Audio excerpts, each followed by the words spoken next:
Good morning बच्चों, कैसे हैं आप बच्चों। आशा करती हूँ आप सभी स्वस्थ होंगे। तो बच्चों, आज हम जीवन परिचय शुरू करने जा रहे हैं, जो आपका नया टॉपिक है, महान संगीतज्ञों का जीवन परिचय। तो जिसमें हम सबसे पहले संगीत सम्राट तानसेन जी के बारे में पढ़ेंगे। पहले थोड़ी सी इंट्रोडक्शन दे देती हूँ। भारतीय संगीत आकाश के जगमगाते नक्षत्र संगीत सम्राट तानसेन जी का नाम भला कौन नहीं जानता। संगीत प्रेमी ही नहीं अपितु साधारण व्यक्ति भी तानसेन जी के नाम से भली भांति परिचित हैं। जबकि इस महान संगीतज्ञ की मृत्यु हुए 400 से भी अधिक वर्ष हो चुके हैं। उनका इस भांति विख्यात होना उनकी प्रतिभा और महत्ता को सूचित करता है। ये केवल भारतीय संगीत में नहीं, इसके बल्कि विश्व प्रसिद्ध संगीतकार रहे हैं। अब सबसे पहले आ जाता है इनका जन्म। इनके जन्म के विषय में भी कुछ अलग अलग मत हैं। कुछ विद्वान इनका जन्म 1506 ईस्वी में मानते हैं, कुछ 1520 ईस्वी में मानते हैं तथा कुछ विद्वान 1532 ईस्वी में मानते हैं। आप अपनी बुक के अलावा कुछ और बुक्स भी देखेंगे तो आपको इनके जन्म की अलग अलग तिथि नज़र आएगी। ठीक है, तो 1500 ईस्वी के लगभग ग्वालियर में मुकुंद राम पांडे नामक के ब्राह्मण रहते थे। उनको हर वक्त संतान की चिंता सताती थी। उनके यहाँ कोई भी संतान नहीं थी। ठीक है, तो एक मोहम्मद गोस नामक एक सिद्ध फकीर हुए हैं, वो उनके पास गए। उनके आशीर्वाद से उनको एक पुत्र रत्न की प्राप्ति हुई, जिसका नाम उन्होंने तन्ना रखा। ठीक है, तब ये ग्वालियर से 7 मील दूर एक छोटे से गांव बेहर में रहते थे। कौन रहते थे? मुकुंद राम पांडे जी, जहाँ पर तन्ना नाम मिश्र नाम का एक बच्चा पैदा हुआ। ये बहुत शरारती थे, नटखट प्रवृत्ति के थे। ठीक है, और स्वतंत्र प्रकृति में रहना पसंद करते थे। 10 साल तक उन्होंने यूं ही गुजार दिए। लेकिन उनमें एक खूबी ये थी, वो किसी भी पशु की, पक्षी की, जानवर की हूबहू नकल उतार लिया करते थे। एक दिन वृंदावन के महान संगीतज्ञ स्वामी हरिदास जी अपने शिष्यों के साथ कहीं जा रहे थे। रास्ते में उनको एकदम शेर के दहाड़ने की आवाज़ सुनाई दी, तो वो सभी घबरा गए और छिप गए। लेकिन थोड़ी देर बाद क्या देखते हैं कि एक बच्चा जो शेर की आवाज़ निकालता हुआ बाहर आ रहा है। ठीक है, और तब उनको पता चला ये तो आवाज़ इस बच्चे के द्वारा निकाली गई है। तो स्वामी जी को उस बच्चे के अंदर बहुत सारी विशेषताएं नज़र आई, जिसकी वजह से वो उनके पिता से आज्ञा लेके उनको अपने साथ वृंदावन ले गए। ये तो इनके बचपन की बात हुई। ठीक है, अब इनकी शिक्षा के बारे में हम लेते हैं। वो 10 साल तक जो तन्ना थे अपने गुरु के साथ, स्वामी हरिदास जी के साथ रहे यहीं पर, और एक बहुत बड़े धुरंधर गायक बन चुके थे इस वक्त वो 10 साल के बाद। यहीं से इनका नाम तानसेन पड़ा। संगीत की शिक्षा पाकर वो वापस ग्वालियर आए। थोड़े समय के बाद इनके पिताजी की मृत्यु हो गई। लेकिन मृत्यु से पहले पिताजी ने तानसेन जी को ये बताया कि आपका जन्म मोहम्मद गोस नामक फ़कीर के द्वारा हुआ है, इसीलिए कभी भी उनकी आज्ञा की अवहेलना मत करना। पिता की मृत्यु के बाद वो अपने गुरु मोहम्मद गोस के पास चले गए, जहाँ पर फ़कीर साहब ने तानसेन जी को अपना पूरा उत्तराधिकारी घोषित किया। मीन्स जितनी भी उनकी धन संपत्ति थी वो सारी उन्होंने तानसेन जी के नाम कर दी। तो वो वहीं पर ही रहने लग गए। धीरे धीरे उनकी जो गायन की ख्याति थी सब जगह फैलने लगी।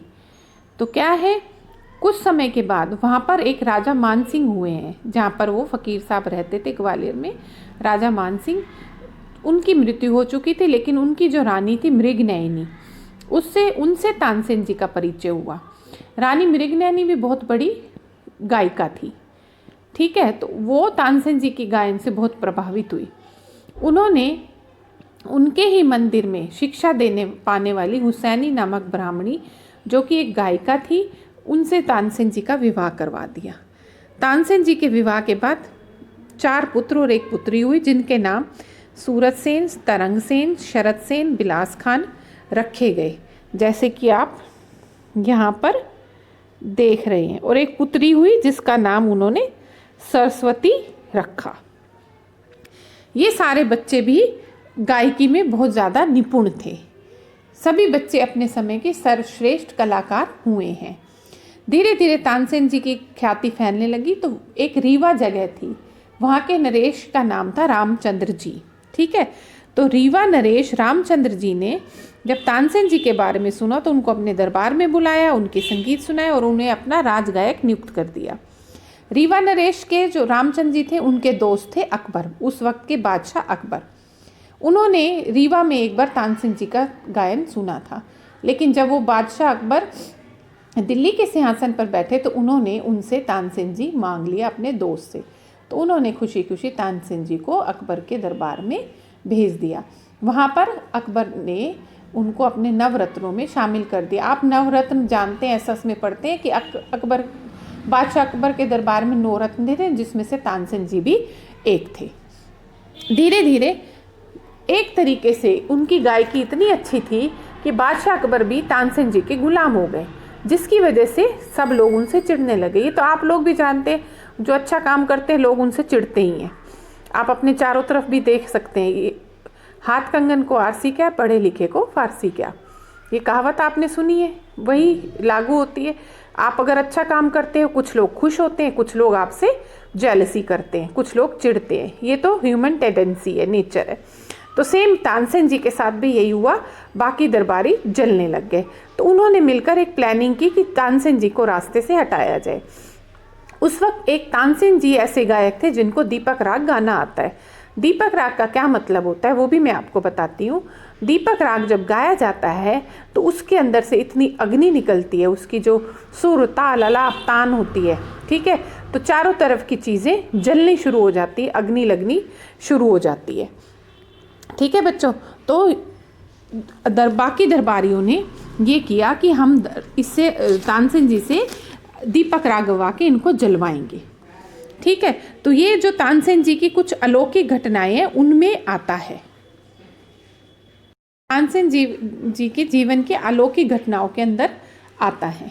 ठीक है, तो उस वक्त क्या हुआ, तानसेन जी ने बहुत समझाया कि इससे बहुत दुष्परिणाम हो सकते हैं, लेकिन अकबर राजा थे, बादशाह थे, वो नहीं माने। तो अकबर तानसेन जी को उनकी शर्त के आगे झुकना पड़ा और उन्होंने दीपक राग गाने का फैसला किया। लेकिन उससे पहले ये भी कहा जाता है तो उन्होंने अपनी बेटी सरस्वती को मेघ मल्हार राग सिखाया हुआ था। मेघ मल्हार राग क्या होता है, जिसको गाने से बारिश हो जाती है।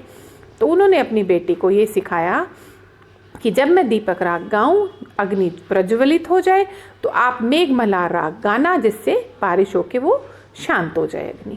तो बोले ठीक है। ठीक है, तो दीपक राग गाना शुरू किया तानसेन जी ने। चारों तरफ अग्नि बढ़ती गई, हीट बढ़ती गई, पर्दे वर्दे सब चीज़ें, दीवारें वगैरह सब जलनी शुरू हो गई, चारों तरफ आग लग गई। और इसके साथ साथ तानसेन जी के शरीर के अंदर भी अग्नि बढ़ गई, उनका शरीर भी जलने लग गया। तब उनकी बेटी सरस्वती ने और एक उसकी दोस्त ने, जो उनकी गुरु शिष्या थी, उन्होंने मेघ मल्हार राग गाया और तानसेन, बारिश हुई और तानसेन जी के प्राणों की रक्षा की। उसके बाद अकबर को बादशाह अकबर को अपनी गलती का पछतावा हुआ और उन्होंने कहा आज के बाद हम ये कभी भी आपके लिए नहीं कहेंगे। एक जगह तो ये आता है, लेकिन बच्चों कुछ बुक्स में ये भी दिया हुआ है, अगर आप स्टडी करेंगे आपको इस बुक में ये दिया हुआ मैंने बताया, लेकिन कई जगह ये दिया जाता है, कहा जाता है कि जब तानसेन जी दीपक राग गा रहे थे तो उनकी बेटी बातों में इतनी ज़्यादा मशगूल हो गई, उनको याद ही नहीं रहा कि उनको मेघ मल्हार राग गाना है। ठीक है, धीरे धीरे अग्नि बढ़ती गई, मेघ मल्हार राग उन्होंने नहीं गाया, जिससे तानसेन जी जल गए और उसी वक्त उनकी मृत्यु हो गई। कई बुक्स में आपको ये पढ़ने को मिलेगा और कई बुक्स में ये है कि वो बच जाते हैं। तो उनकी मृत्यु के ऊपर भी कई जगह कॉन्ट्राडिक्टरी शब्द आ जाते हैं। ठीक है, तो इसीलिए किसी में क्या दिया हुआ है। जन्म और मृत्यु का दोनों में अलग अलग कई संगीतकारों ने अपने हिसाब से कहानी बनाई हुई है। ठीक है बच्चों, तो इसके अलावा तानसेन जी को संगीत के द्वारा पानी बरसाने, जंगली पशुओं को वश में करने ये आप देख रहे हैं, वश में करने, रोगियों को ठीक करने जैसी सिद्धियां भी हासिल थी। ठीक है, इसके अलावा जो संगीत में योगदान आ जाता है तानसेन जी का, गुरु कृपा से उन्होंने बहुत सी राग रागनियाँ सिद्ध की थी, जिसका प्रभाव जड़ और चेतन दोनों चीज़ों पर ही होता था। मतलब ऐसी राग रागनियाँ सीखी थी, जड़ और चेतन दोनों पर ही वो उनका असर देखने को मिलता था। उन्होंने दरबारी कानड़ा, मियाँ की तोड़ी, मियाँ की सारंग, मियाँ की मल्हार आदि अनेक रागों का निर्माण भी किया था। इसके अलावा कहते हैं ध्रुपद गायन शैली में उन्हें महारत हासिल थी। अनेक ध्रुपद की रचना भी उन्होंने की जो आज तक प्रसिद्ध और प्रचलित हैं। इसके अलावा इनकी प्रमुख पुस्तकें जैसे गीता सार, रागमाला तथा गणेश स्तोत्र भी प्रसिद्ध हैं, ऐसा कहा जाता है। अब है निधन। अंतिम समय में तानसेन जी क्या है, ज्वर से पीड़ित हो गए। ठीक है, और उन्होंने ग्वालियर जाने की इच्छा प्रकट की, किंतु बादशाह के स्नेह ने उन्हें जाने नहीं दिया और 1585 ईस्वी में यह महान संगीतज्ञ सदैव के लिए मृत्यु की गोद में सो गया और उनका दिल्ली में ही स्वर्गवास हो गया। लेकिन उन्होंने ये इच्छा जाहिर की थी, अगर मेरी मृत्यु हुई, अगर नहीं जाने दे रहे वहाँ पर ग्वालियर, तो लेकिन मेरी समाधि मेरे जो फ़कीर बाबा मोहम्मद गोस की कब्र के साथ ही मेरी समाधि बनाई जाए। तो उनकी इस अंतिम इच्छा को पूरा किया गया। उन्हें ग्वालियर में उनके शव को मोहम्मद गोस की कब्र के साथ ही दफनाया गया। ठीक है, अब क्या है, जो उनकी मृत्यु के बाद इनके बड़े पुत्र बिलास खान, ये रहे बड़े पुत्र बिलास खान जी ने तानसेन जी के संगीत को जीवित रखा व उनकी कीर्ति को प्रसारित चारों दिशाओं में किया। इसके साथ साथ ग्वालियर में प्रतिवर्ष उनकी स्मृति में तानसेन समारोह के अंतर्गत संगीत के कार्यक्रम आज भी आयोजित किए जाते हैं। ये था इस महान संगीतज्ञ की जीवन परिचय, गायन शैली, सब कुछ आ जाता है इसमें। तो बच्चों, मेरे वीडियो को ध्यान से सुनना, समझना और बुक में आपको पूरी डिटेल दी हुई है, वहाँ से याद करना। अगर आपने 2-3 बार 4 बार मेरी वीडियो सुन ली तो ये आपको वैसे ही याद हो जाएगा। मैंने इसलिए आसान तरीके से आपको अच्छे से समझा दिया है। ठीक है बच्चों, चलो अब इसको पढ़ना आप। अगली बार नेक्स्ट वीडियो के साथ आपके सामने आएंगे एक नए संगीतकार के परिचय के साथ। ओके बच्चों, बाय बच्चों, हैव अ नाइस डे बच्चों, बाय।